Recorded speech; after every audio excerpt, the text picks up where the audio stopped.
بسم الله الرحمن الرحيم السلام عليكم ورحمة الله تعالى وبركاته جماعة وناكسن dhageystayaal daawadayaal halkani waa hoyga diinta khayraat TV Siraajuddin TV iyo waliba idaacada Al-Hidaaya wal Istiqaama waxaan halkan idinku soo gudbinaynaa dhageystayaal daawadayaal waraysi aan halkan kula yeelanayno Sheekh Cabdikariin Cusmaan Caynab oo ah mudarris عالم Soomaaliyeed oo ku sugan magaalada Muqdisho caasimadda Soomaaliya Sheekh Cabdikariin aad iyo aad kaaga mahadcelinaynaa inaad waqtigaaga qaaliga noo hurto iyadoo jimcaad tahay cibaadaadkaaga isaga jirto aad baan kugu mahadcelinaynaa soo dhaw Sheekh Cabdikariin waa mahadsan tahay Ustaad Cuuke jazakallahu khayr waa dhawa aad baad u mahadsan tahay Sheekh waxaan rabaa inaan ku weydiiyo su'aalo dhowr ah hayeeshee su'aalahayga inta aan guda gelin bal ugu horreyn waxaan jeclahay inaad si kooban aniga iyo dadka ku daawanaya inaad taariikh nololeedkaagi si kooban noogu sharaxdo bismillaahir rahmaanir rahiim wa sallallahu wa baraka ala sayyidina muhammadin wa ala alihi wa sahbihi wa sallam ajma'in khawani khayr allah ku siiyo taariikh nololeedka qofka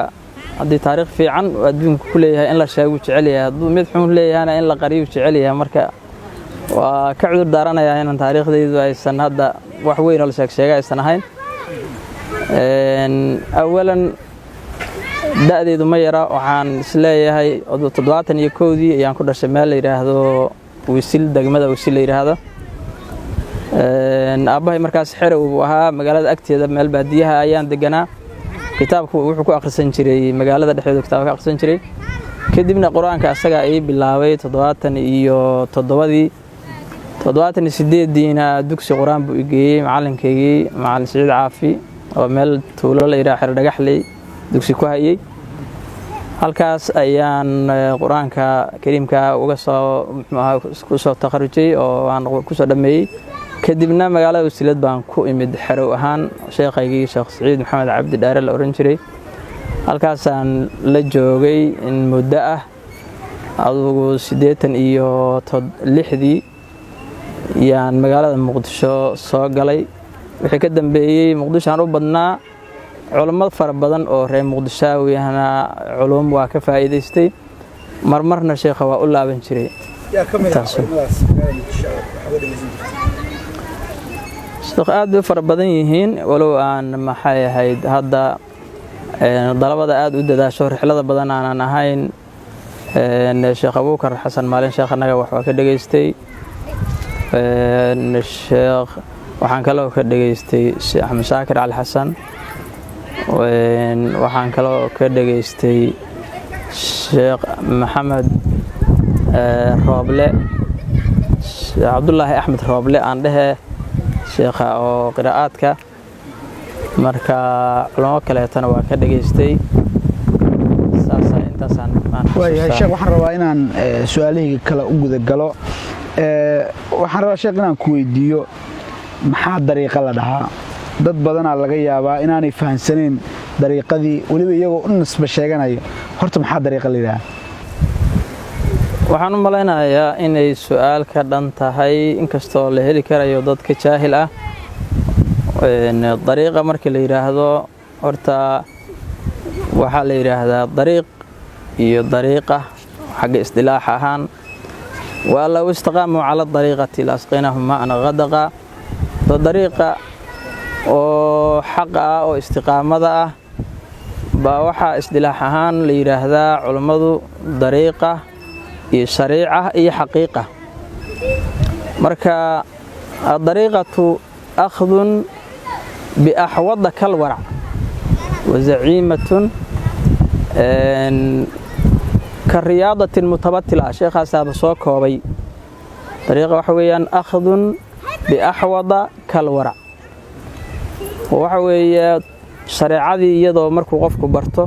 شريعة وحي كالالله هاي واجبات لغا مارمان iyo sunan lagu kamilayo marka qofka qaata meesha ugu axwadsan xaga amal falka shariicada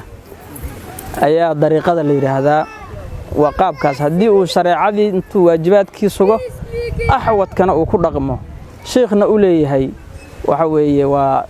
qof ahlu dariiqa qofkaas aan la dhihi karaa waayahay sheekh waxaan rabaa inaan ku weydiiyo dad badanaa laga yaabaa in markii ay gobolladii ay joogeen ay dariiqadii haysteen oo rawaatibtii ay ka qaybgeli jireen oo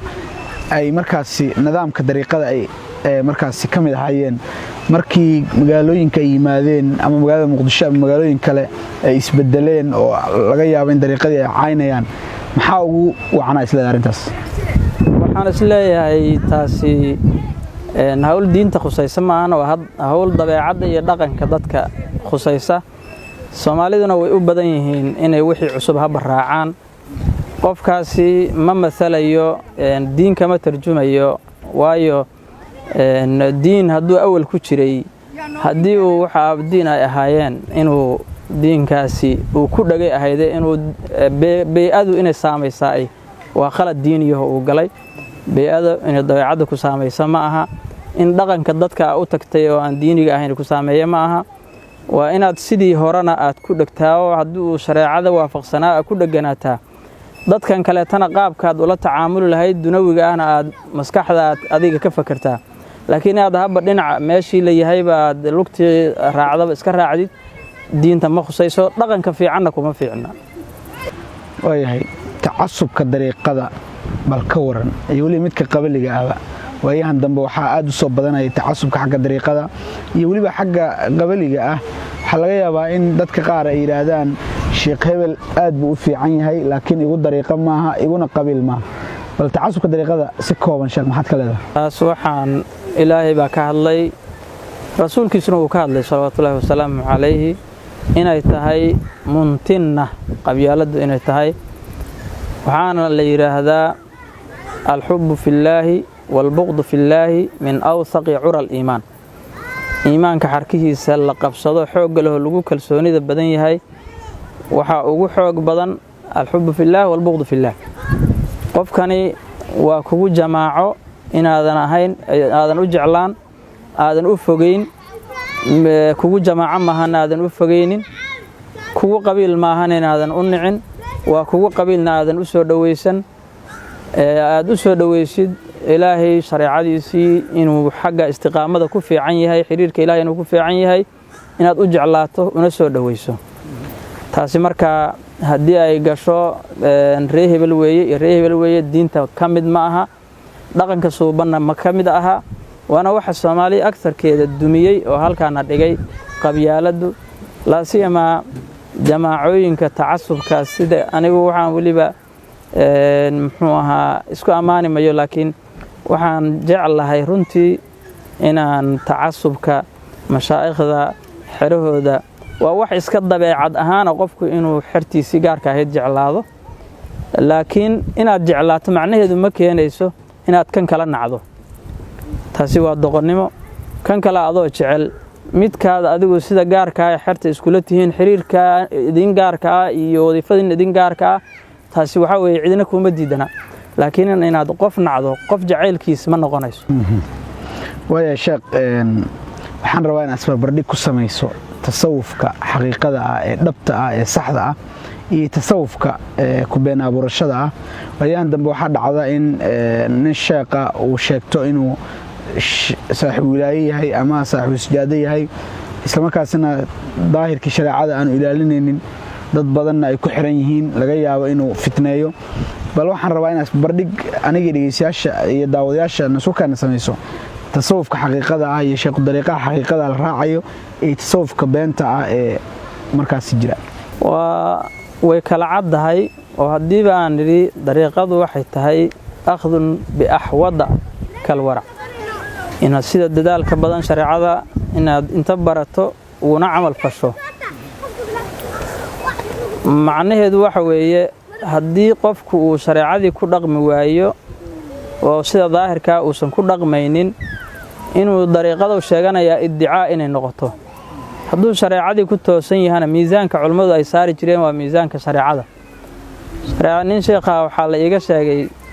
sheekh Uthmaan Xadig sheekh anaga jaliilka oo hadda joogo ilaahay mataacan Allah bixayaati wuxuu yiri nin sheekha ayaa hadda ka hor waxa dhacday wuxuu u yimid nin sheekh khalwo galiyay oo yiri khalwadan gal marka waxna albaabkaas lagu xirayaa mana lagu soo gelayo adna ka soo bixi maysid khiyaar hore ee waxaa jirtay marka uu raadkooda ku joogo oo muxuu ahaa ilaahay quwatu daacimin uu siin jiray qofkaas ee iyagu meesha khalwada ku geliyaan markaasuu wuxuu yidhi intuu yimid war nin baa khalwo ku gelin ninkaas heel baa khalwada i geliyay markaasuu wuxuu yidhi khalwadaad ninkaa ku geliyey ma gaarin inuu khalwadaa ku geliyo aad cunto iyo ka maarante heerkaas ma gaarin meesha ka soo bax murshiqaygu waa gaaray orada iga tag kii intuu tago wuxuu war ma aadan gaarin ninkaas meesha ku dilin baahida ka soo baxay ka soo bixi bi markaasuu wuxuu yidhi war orada iga tag xirtayda aniga noo dhaxmarin ninkii meeshii wuxuu yidhi baahi ugu dhintay yani waxa weeye qofku haddii uu sheegto martaba uusan gaarin waxbuu kharibahayaa wax badan uu kharibahayaa waayaana waan aragnay inuu qofku martaba isagu in la raadiyo meel aadan gaarin sidaa u raadinaysa inay kula gasho inaad wax kale iyo sixir iyo balaayo kaleeto iyo inaad raadiso inay kula gasho taasi waxa weeye waxaa keenaysa xubu riyaasada iyo xubul jaaha iyo waxay kula gelayaan meel aadan gaarin inaad raadiso wax aadan shaqo ku lahayn shariicadu ka inaad wax ku raadisid kula gelaysaa taasina waxaan leeyahay muslimiintu guud ahaan ha kala barteen waxa xun iyo waxa sax ah markii shariicada islaamka sida ku kala bartaan qofka fiican iyo shariicada mustaqiim ku ah iyo qofka khaldanna miisaanka sharciga ah u bandhigeen sidaasana lagu kala isla shariicadaas intayna ka bixin bal cilmiga ka waran dad badan oo laga yaabo inay martooyin sheegtaan ama ay yiraahdaan saasaan nahay haddana laga yaabo in cilmigii aanay garanaynin oo adkaartii iyo rawaatibtii ay waqtigooda siinayaan bal arrintaas ka war sheekh cilmigu aad buu u fadli badan yahay waxaana ugu sii fadli badan cilmul xaalka afdalul cilmi cilmul xaal haddana waxaa ugu sii fadli badan kan lagu dhaqmo haddaadan lagu dhaqmin cilmigii simaar ma laha marka cilmigu fadligiisu ma qarsoona waxay culimmaduba ilaahay wuxuu ku sheegay waxa ilaahay ka cabsadaa waa culimmada oo kaliya waxa ilaahay yaqaana waa culimmada oo kaliya inama yakhshallaha min cibaadihi alculamaa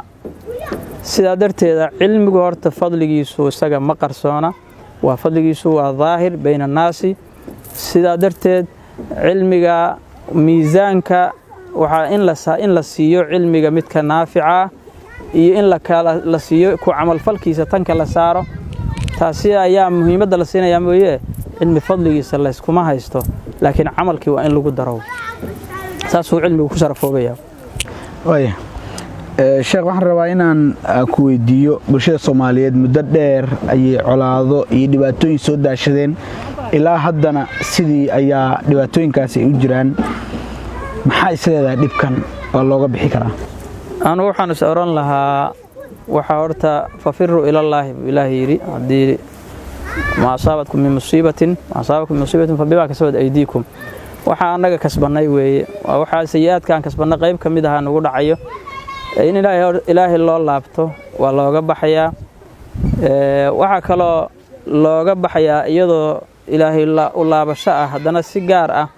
احترام كي جري إن لسوء عليو diintu way xurmaysnayd ahalkeeduna wuu xurmaysnaa quraanku wuu xurmaysnaa si gaar ah ayaa markaa xurmadii u yaraatay oo culimada xurmadii way yaraatay walow la dhihi karo culimada iyagaaba sabab u ah in xurmadoodu yaraato oo de camal falkii ayaa xoogaa si noqday haddana dadka caamada waxay iyagu diinta ku leeyihiin ixtiraamka iyo inay qaataan wixii culimadu farto diinka iyo culimadii xambaarsaneedna inay ixtiraamaan iyadaas haddii marka la waayo cuquubada ka dhalanaysa waxay noqonaysaa in bani aadamku marka xurmadii ilaahay xaqiisa uu ka lahaa inay yaraato isagana hadduu ilaahay kalaamkiisa xurmayn waayey dadka ilaahay xurmeeyey uu xurmayn waayo oo ixtiraami waayo isaguna markaasi xurmada ilaahay agtiisa uu ku lahaa baa yaraanayso sidaa darteed qabuulkii baa yaraanahayo iyagii baa la isku salladayaa iyaga oo allow dhahayaan cidinaba uusan ajiibaynin marka dhibaatadu waxay ka timid sidaan aaminsanahay awalan in ilaahay kitaabkiisa la xurmeeyo oo la tacdiimiyo markaas ay ka dhalato dadka ahlulaahiga oo culimada ah ee diinka xambaarsanay in la xurmeeyo in la adeeco markii la xurmeeyay ka dhalato in lagu adeeco xaqa markaas ayaa lagu badbaadi lahaa xalka keemaan lahaa way sheekh waxaan rabaa qaybtii dambe waraysigan soo gaarnay hadda waxa soo dhow ciidii waxa laga yaabaa dad badan inay ku fakarayaan inay sameeyaan show wax ay ugu magac dareen oo ah in hotel Kristo dad badan isku yimaadaan maalinkaas oo meesha lagu niikiyo maalinka dhan ragga iyo dumarka ay maartay ay isku dhex darsamaan bal maxaad arintaas ka culimo ahaan maxaad arintaas kaga digaysaan subhanallah horta waxaan u aqaan ma aha showgo dadkan ka maqlay waxa lagu sameeyana ma aqaan isagana ma aqaan laakiin waxaan ka soo qaadanayaa hadii ay tahay meel dhalinyaro gabdho iyo wiilal inta la iskugu keeno lagu samaynayo waxaan shariicada islaamka miisaankeeda ka baxsan taasi waa munkarna ilaahay loogama shukriyo waxa haddaad ilaahay uga shukrinaysid nicmada uu ku siiyay iyo farxadan uu ku siiyay waxa weeye waa shicaa'irta islaamka ay kamid tahay man yu'azzim sha'aa'ir Allah fa innaha min taqwa al-qulub waxa la rabaa marka shicaa'irta diinta oo ciidu ay kamid tahay shicaa'irta waaweyn in ilaahay cabsidiisa lagu weyneeyo farxadda muslimiinta laga farxiyo lagu weyneeyo tacdiimku inuu dhinacaas gala la rabaa mooyee in lala xad gudbo nabigeena waa kiire taqila haythu ma kunt meesha ku sugan tahay iyo wakayf ma kunta zamanka ku sugan tahay iyo xaalad kasta ku sugan tahay in ilaahay ka cabsataa la rabaa ana faraxuna kula xad gudbin murugayna isa kula xad gudbin hada billahi tawfiq waayahay sheekh waxaan rabaa inaan waraysiga soo gabagabaysano kasoo inaad tahay caalim Soomaaliyeed oo mudaris ah haddana waxaan kugu naqaanay oo aad caan ku ahayd inaad tahay maadix cod macaan dadkuna ay aad u jecel yihiin maantana waa jimco xirti noo qaadi lahayd salligana la jiibi lahaydna waa nala joogaan waxaan jeclahay inaad hal qasiido oo macaan aad noogu gabagabayso barnaamijka afwan taas waa ka cudur daaranaya inaan anigu horta cod macaan iskuma haysto inaan salawaadka nadmiga aan qaadi jiray way jirtaa laakiin laba arrimoodba way jirtaa oo saaki xoogaa cudur daarahan yaan qabaa wax xabeebsanahay mid guudna way jirtaa oo dadaada waayahanba dadaada aan gaaray waa waxba ma qaado marka haddii awla ii taqiinay maxay ahayd nin xoogaa wax qaada saakaysan wixii ka mayrmina marka sidaas uga gudub waxba saakamahay aad ma santaa sheekh waa naga cudur daartay sheekhu sidaan ku naqaano waa nin mukhlis oo aad u tawaaduc badan runtiina waan u mahadcelinaynaa Sheekh Cabdikariin aad iyo aad ayaan kaaga mahadcelinaynaa waqtigaaga qaaliga ah ee aad noo hortay iyadoo jimco ay tahay kaaga mahadcelinaynaa aad ma santaa alaykum salaam shukran alf marra